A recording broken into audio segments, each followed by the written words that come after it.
तो बच्चों इस वीडियो में डिस्कस करेंगे डीओई की तरफ से प्रोवाइड किए गए मिड टर्म प्रैक्टिस पेपर को, जो कि सेशन 2026-27 के लिए क्लास 8 सब्जेक्ट मैथमेटिक्स दोनों मीडियम में। ठीक है, सेम ऐसे पैटर्न में पेपर रहेगा, तो प्रैक्टिस कर लो। काफ़ी क्वेश्चन इसमें से सेम हो सकते हैं।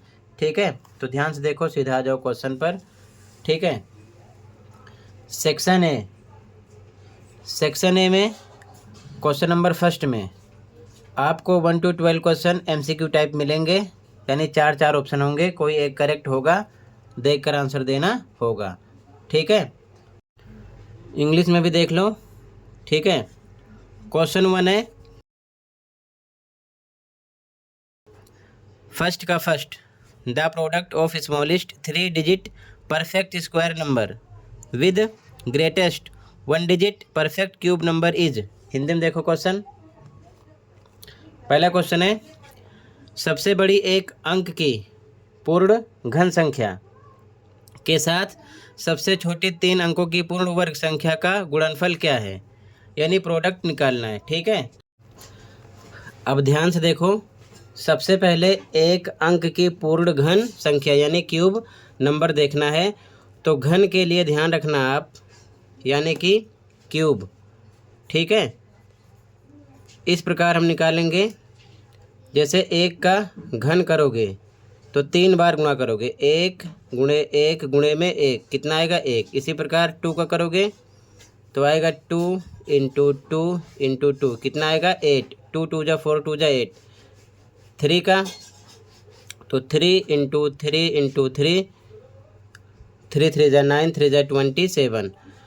एक अंक की बात कर रहे हैं, एक अंक में जो घन संख्या यानी कि क्यूब नंबर है वो कौन सा, देखो यहाँ पर एक अंक है, यहाँ पर भी एक है, यहाँ पर 2 हो गया, तो एक अंक में आपका 8 आ रहा है। क्यों? क्योंकि सबसे बड़ी एक अंक की पूर्ण घन संख्या बताना है, जो कि है 8।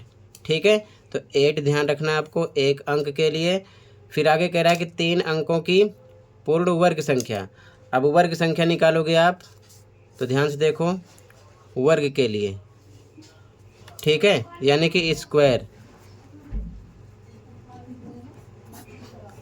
जैसे 1 का स्क्वायर करोगे आप, तो यहाँ पर डबल टाइम आपको करना होता है, 1 गुणे 1 कितना आएगा 1 एकम 1। 2 का स्क्वायर करोगे 2 गुणे 2 कितना आएगा 4।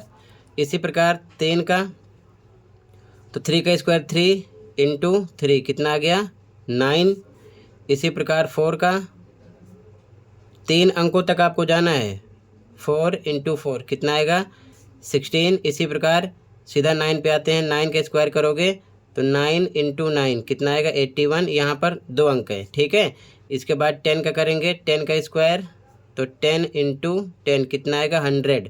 इसमें 3 अंक आ गए, 3 डिजिट, तो 3 अंकों की ये संख्या हो जाएगी। ठीक है, जो कि यहाँ पर है सबसे छोटी, 3 अंकों की सबसे छोटी संख्या वर्ग में होनी चाहिए। कितना हो जाएगा 100, तो ये ध्यान में रखना है 100। अब कह रहा है कि इन दोनों का सबसे बड़ी एक अंक की पूर्ण घन संख्या 8 हो गई, सबसे छोटी 3 अंकों की पूर्ण वर्ग संख्या 100 हो गई। इन दोनों का गुणनफल यानी कि प्रोडक्ट निकालना है, यानी कि 8 को 100 से गुणा करना है आपको, कितना आएगा 800। ठीक है, ये चीज़ ध्यान में रखना है। क्लियर है? इसी प्रकार 2 अंकों की भी पूछ सकते हैं, कुछ भी आपसे पूछ सकते हैं, ये चीज़ ध्यान में रखना। ठीक है, वर्ग संख्या 2 अंकों की पूछ सकते हैं, घन संख्या भी 2 अंकों की पूछ सकते हैं। तो आंसर कैसे लिखोगे ये देखो। ठीक है, ध्यान से देखो सॉल्यूशन। तो ध्यान से देखो बच्चों, सॉल्यूशन कैसे लिखोगे। सबसे पहले हिंदी मीडियम में लिखोगे, एक अंक की सबसे बड़ी पूर्ण घन संख्या। इंग्लिश मीडियम वाले लिखेंगे the greatest 1 digit perfect cube number equal to 8। ठीक है, फिर हिंदी में लिखोगे 3 अंकों की सबसे छोटी पूर्ण वर्ग संख्या, 3 अंकों की सबसे छोटी। इंग्लिश में the smallest 3 digit perfect square number कितना 100। किधर से आया अभी मैंने आपको समझा दिया। उसके बाद में हिंदी में लिखोगे गुणनफल, इंग्लिश वाले प्रोडक्ट, इन दोनों का गुणा करना है। तो 8 इंटू 100 किया, मल्टीप्लाई करो 800 आ जाएगा, यानी 800। ये ऑप्शन करेक्ट हो जाएगा क्वेश्चन नंबर फर्स्ट के फर्स्ट में। ओके, तो इस प्रकार से आंसर लिख लो स्टेटमेंट के साथ। अच्छे से प्रैक्टिस करना, पेपर में ऐसे क्वेश्चन कर सकते हैं, ये चीज़ ध्यान में रखना। 2 अंकों में, 3 अंकों में, 4 अंकों में कैसे भी कर सकते हैं, ठीक है। तो कंडीशन समझना। अगले क्वेश्चन पे आ जाओ, अपने मीडियम का ध्यान देते हुए लिख लो इसे, ओके। अगले क्वेश्चन पे आ जाओ। तो फर्स्ट में आपका बच्चों ए करेक्ट है, ठीक है। 800 करेक्ट हो गया। अगला देखो क्वेश्चन नंबर 2, मानक रूप लिखना है इसका, ठीक है। मानक रूप इंग्लिश में देखो क्वेश्चन। सेकंड क्वेश्चन है, स्टैंडर्ड फॉर्म में कन्वर्ट करना है इसको। 4 ऑप्शन है, ध्यान से देखो, ठीक है। सेकंड का आंसर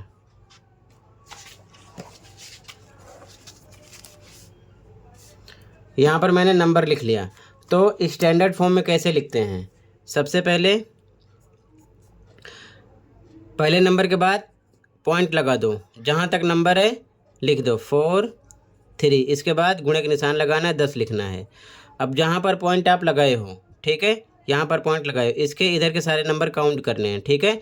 3 के बाद पॉइंट है तो पॉइंट यहाँ पर है, इधर के सारे नंबर काउंट करो, 1 2 3 4 5 6, तो 10 के ऊपर पावर देना है, 6 हो जाएगा, ठीक है।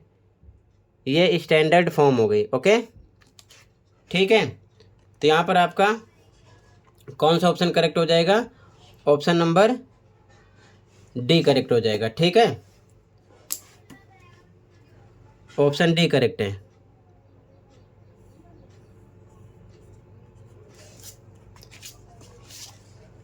ठीक है। यहाँ पर डी करेक्ट हो जाएगा आपका।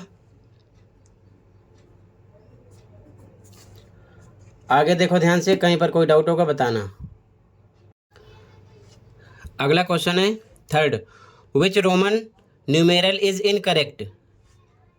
और उसके बाद में क्वेश्चन नंबर 4 में यहाँ पर संख्या बतानी है, रोमन नंबर में कितना लिखा है, ठीक है। तो 3rd 4 का आंसर देखो। थर्ड क्वेश्चन है, निम्नलिखित में से कौन सा रोमन अंक सही नहीं है। तो ध्यान से देखो, ये 50 होता है, ये 10, तो इधर लिखा था 40 हो गया, ठीक है। कितना हो गया? 40। ये कितना हो गया? ये 10 है, इधर 1 है, तो 10 से 1 कम है, 9 हो गया, ठीक है। ये 100 है, सी का मतलब 100, और ये 10 है, ठीक है।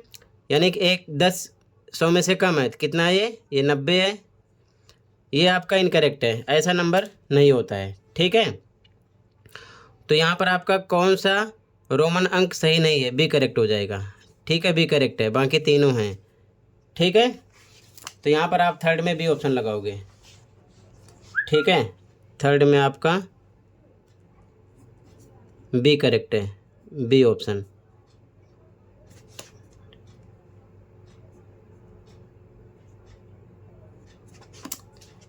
ठीक है। इस प्रकार से आंसर भी लिखा करो। अगला क्वेश्चन देखो, इसको हमें बताना है रोमन नंबर में कितना लिखा है, ठीक है।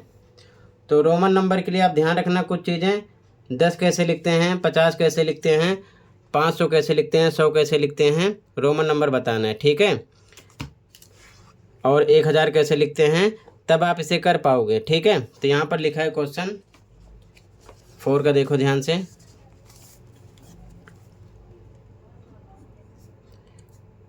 CCXX, ठीक है। तो रोमन नंबर आप अच्छे से पढ़ लेना, इसका मतलब होता है 100, ठीक है। तो ये हो गया 100, फिर प्लस का निशान लगाओ, फिर से सी है तो इसका मतलब 100, फिर प्लस, इसका मतलब 10 होता है, 10, फिर प्लस एक बार है 10, इनको जोड़ के लिखो, ठीक है। तो कितना हो जाएगा? 220, 220, तो इसका मतलब 220 है।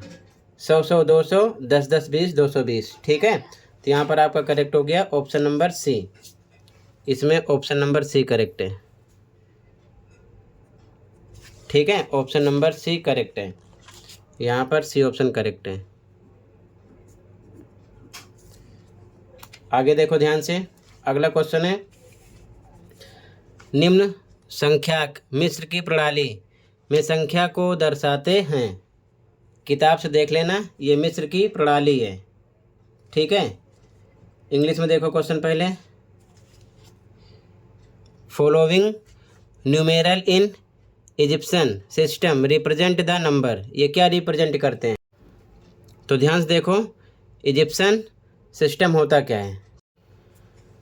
यहाँ पर जो ये चित्र दिखा रहा है ना, एक चित्र 100 के बराबर होता है। ये चीज़ ध्यान में रखना, ठीक है। ये वाला तो ये ध्यान में रखना, ये एक बराबर होता है कितने के? 100 के, ठीक है।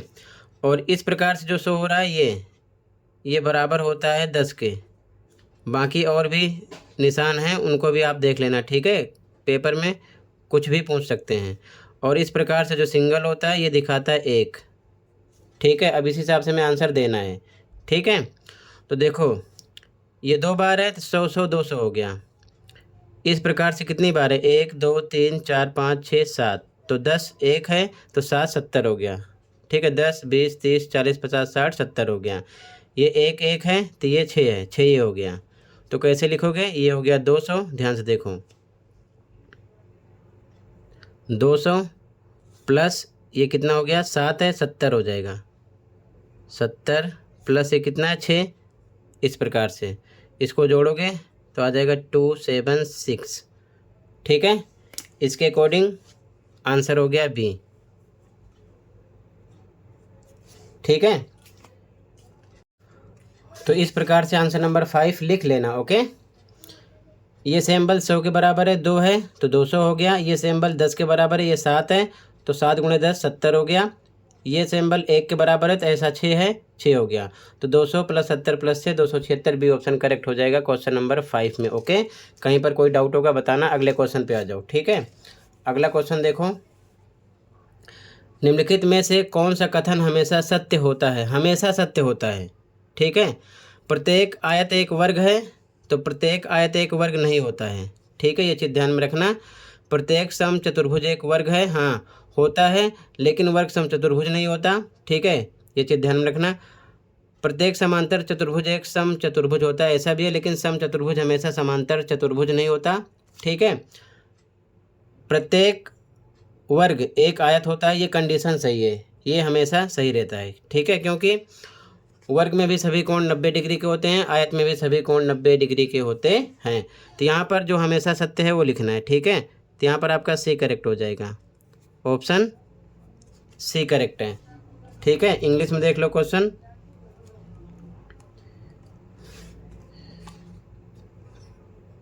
इसमें आपका सी करेक्ट हो जाएगा। Every square is a rectangle, ये आपका करेक्ट है।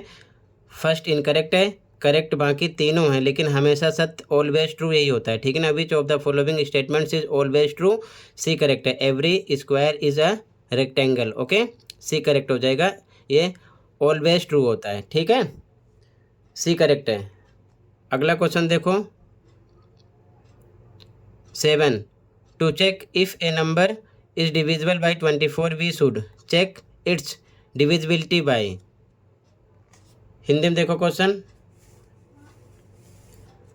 यह जांच करने के लिए कि कोई संख्या 24 से विभाज्य है, हमें इसकी विभाज्यता की जांच करनी चाहिए। क्या जांच करोगे? तो देखो, यहाँ पर आपको ये देखना है कि ये जो भी ऑप्शन दिए गए हैं इनमें से कौन सा ऑप्शन करेक्ट है, और करेक्ट कौन सा होगा। विभाज्यता जांच करने के लिए एक चीज़ ध्यान रखना, तो जब आप डिविजिबिलिटी चेक करोगे तो आपको ध्यान रखना है, जैसे कि पहला ऑप्शन है 4 और 6, तो 4 और 6 का जब आप कॉमन फैक्टर निकालोगे, या आप बोल सकते हो आप एचसीएफ निकालोगे, तो एचसीएफ एक ही आना चाहिए, ठीक है। लेकिन यहाँ पर देखो 4 और 6 इसका कॉमन फैक्टर 1 भी है, 2 भी है, तो एचसीएफ भी एक नहीं आ रहा है, ज़्यादा आ रहा है, ठीक है। सेम इसमें भी होगा, इसमें भी होगा, ठीक है। लेकिन 3 8 का जो कॉमन फैक्टर है एक ही है, इनका एचसीएफ एक ही होगा, ये सही अभाज्य संख्याएं हैं, ठीक है। तो इसीलिए यहाँ पर आपको सी ऑप्शन करेक्ट करना पड़ेगा, ठीक है। तो यहाँ पर आपका सी ऑप्शन करेक्ट है।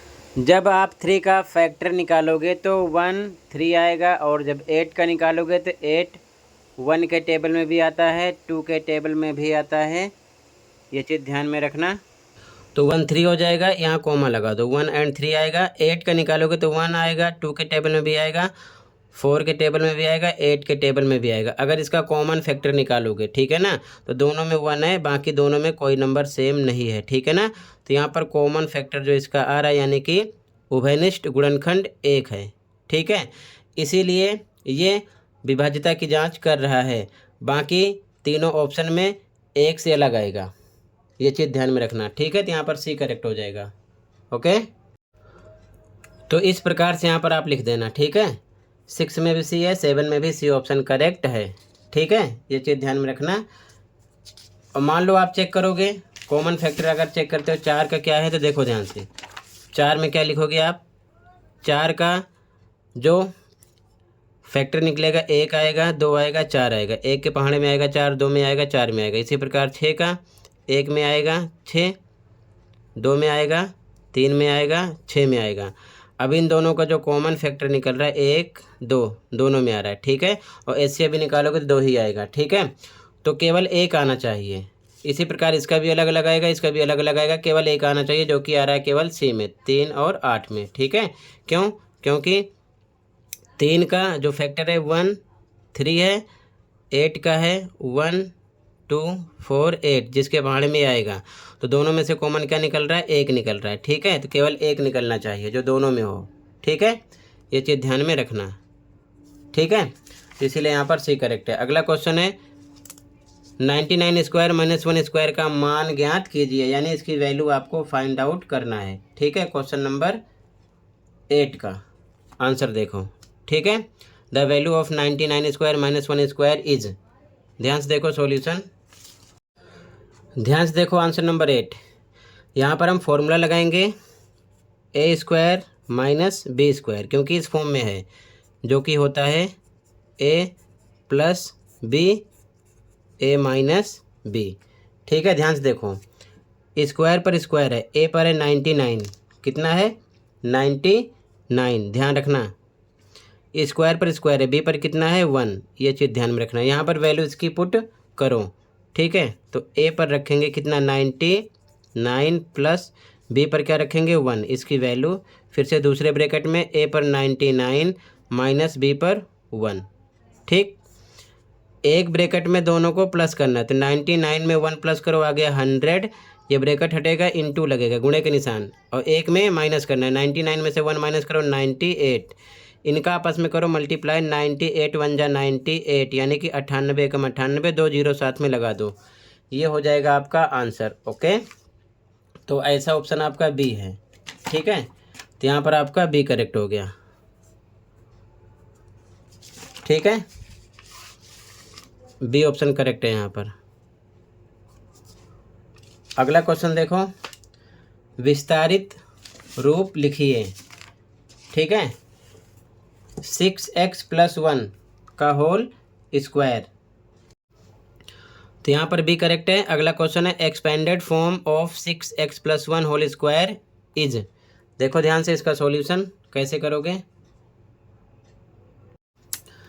अब ध्यान से देखो, क्वेश्चन लिख लिया, यहाँ पर हम लगाएंगे आइडेंटिटी a + b का होल स्क्वायर, क्योंकि स्क्वायर की फॉर्म में है और दो टर्म है, ठीक है, जो कि होता है a square plus 2ab plus b square, ठीक है। अब इसकी वैल्यू रखना है आपको।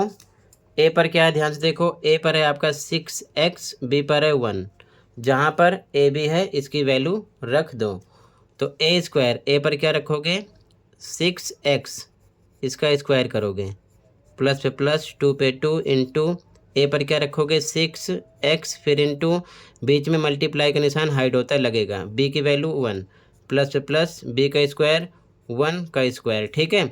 इसको डबल टाइम लिखना है 6x इंटू 6x, ठीक है, डबल टाइम लिखोगे क्योंकि यहाँ पर स्क्वायर है, प्लस पे प्लस, इसको आपस में करो मल्टीप्लाई, 2 6 जा 12 1 जा 12, साथ में x आ जाएगा, यानी कि 2 6 12 एकम 12x प्लस 1 गुणे 1, डबल टाइम इसको करो, आगे सोल्व करो, इसको मल्टीप्लाई करो, 6 6 जा 36, यानी 6 6 36, x स्क्वायर हो गया, प्लस 12x प्लस 1 1 जा 1, यानी 1 एकम 1, ये हो गया एक्सपेंडेड फॉर्म। अगर एक्सपेंडेड फॉर्म नहीं भी पूछते तब भी अगर सोल्व करने के लिए बोलते तो ऐसे ही सोल्व इसको करते, ये फॉर्मूला लगाकर, ये चीज़ ध्यान में रखना, ठीक है। तो 36x² प्लस 12x प्लस 1, ठीक है। ये आपका ए ऑप्शन हो गया, ऐसा ए ऑप्शन है, इसमें ए करेक्ट हो जाएगा, ठीक है। ऑप्शन नंबर ए करेक्ट है, 36x² प्लस 12x प्लस 1, ठीक है। अगला क्वेश्चन है u plus v whole square minus u minus v whole square का मान है। The value of u plus v whole square minus u minus v whole square is. इसे आप दो तरीके से कर सकते हो, ठीक है। तो देख लो ध्यान से, दो आइडेंटिटी लगा सकते हो। एक बार यहाँ पर a प्लस बी का होल स्क्वायर लगा सकते हो, माइनस का निशान लगाकर a माइनस बी का होल स्क्वायर फॉर्मूला लगाकर सोल्व कर सकते हो, या फिर आप a square minus b square का फॉर्मूला यूज़ कर सकते हो। तो देखो कैसे करोगे इसको, ओके। अब ध्यान से देखो, अगर यहाँ पर ध्यान से देखोगे तो ये पूरी फॉर्म स्क्वायर में है, ये भी पूरी फॉर्म स्क्वायर में है। तो a स्क्वायर इसे b मान सकते हैं b स्क्वायर, ठीक है। यानी a square minus b square वाला फॉर्मूला यहाँ पर भी हम लगा सकते हैं, ठीक है। नहीं लगाना है तो यहाँ पर a प्लस बी का होल स्क्वायर लगा सकते हो, यहाँ पर a माइनस बी का होल स्क्वायर लगा सकते हो। फिर सॉल्व करना थोड़ा बड़ा हो जाएगा बट आंसर वही आएगा। तो यहाँ पर मैं लगाता हूँ, ये a मान लेता हूँ, a स्क्वायर माइनस ये b स्क्वायर, ठीक है, बराबर क्या होता है। ध्यान से देखो, एक ब्रैकेट में a प्लस बी होता है, दूसरे वाले में होता है a माइनस बी। ध्यान से समझना, स्क्वायर पर स्क्वायर है, a पर आपका है u प्लस वी, स्क्वायर पर स्क्वायर है, b पर आपका है u माइनस बी। ये चीज़ ध्यान में रखना है। वैल्यू रखो, a पर u plus b, u plus v, फिर ये प्लस का निशान आया, b पर u minus b, u minus b रख दिया, ठीक है। इस प्रकार से इधर आ गए, a पर u plus b, u plus v रखा, माइनस पर माइनस, b पर u माइनस बी। तो देखो u तो रहेगा लेकिन यहाँ पर माइनस है, तो ये माइनस माइनस प्लस हो जाएगा, ठीक है, ध्यान रखना। तो यहाँ पर प्लस हो जाएगा v, ठीक है, ब्रैकेट लगा दिया, ओके। अब इसके बाद में देखो ध्यान से, v प्लस का है, v माइनस का है, तो v से v प्लस माइनस माइनस हो गया, कट गया। u प्लस u, तो इसको जोड़ो, कितना आएगा, 2u, 2u, ठीक है। बीच में गुणे का निशान हाइड लगा दो, इधर भी सॉल्व करो। u प्लस का है, u माइनस का है, तो प्लस माइनस माइनस कट गया। v प्लस में है तो प्लस प्लस प्लस होगा, एक एक दो बार हो गया, तो हो जाएगा 2v, ठीक है, 2v।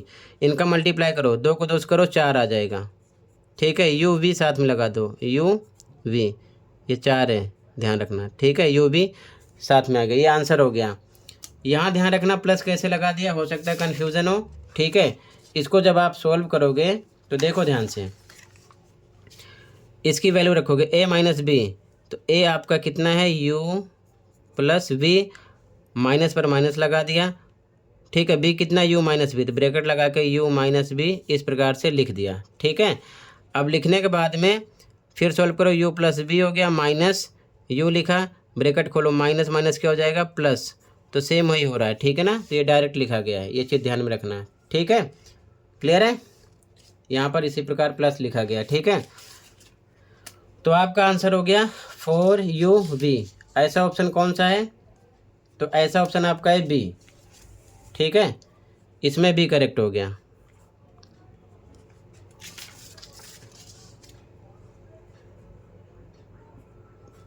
बी ऑप्शन करेक्ट है, ठीक है।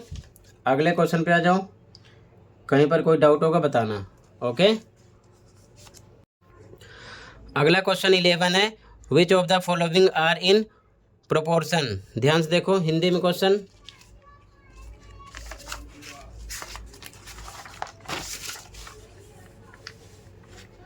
क्वेश्चन 11, निम्नलिखित में से कौन सा समानुपात में है।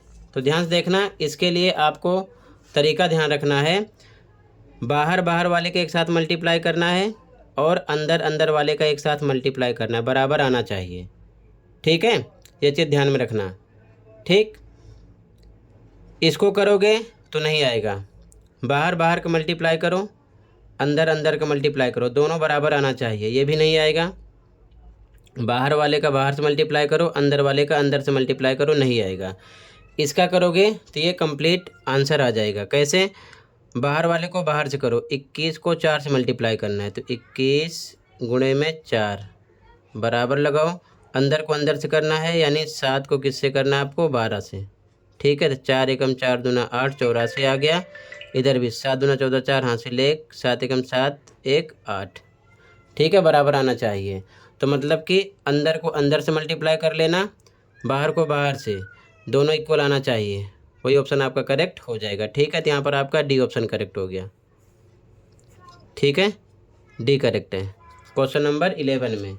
ठीक है, तो यहाँ पर आपका डी करेक्ट हो जाएगा, ये चीज़ ध्यान में रखना। ठीक है, बाहर वाले को बाहर से मल्टीप्लाई कर लेते हैं और अंदर को अंदर से। यहाँ पर बराबर का निशान लगा दो, 4 का 21 से कर लो, यहाँ पर बराबर का निशान 7 को 12 से कर लो, दोनों तरफ इक्वल आना चाहिए, वही ऑप्शन करेक्ट हो जाएगा, डी करेक्ट हो जाएगा। ठीक है, क्वेश्चन नंबर 11 में। आगे देखो ध्यान से, अगला क्वेश्चन है बच्चों क्वेश्चन नंबर 12। ध्यान से देखो, temperature conversion formula between Fahrenheit and Celsius is given by. 4 फॉर्मूले दिए गए हैं, बताना है कौन सा करेक्ट है। ठीक है, फ़ारेनहाइट और सेल्सियस के मध्य तापमान रूपांतरण सूत्र निम्न द्वारा दिया गया है, तो कौन सा ऑप्शन करेक्ट है? तो फॉर्मूला आप देख लेना। ठीक है, यहाँ पर आपका सी ऑप्शन करेक्ट है। ठीक है, ये फॉर्मूला होता है F = 9/5 × C + 32। ठीक है, सी करेक्ट है यहाँ पर। ठीक है, क्वेश्चन नंबर 12 में सी ऑप्शन करेक्ट है आपका।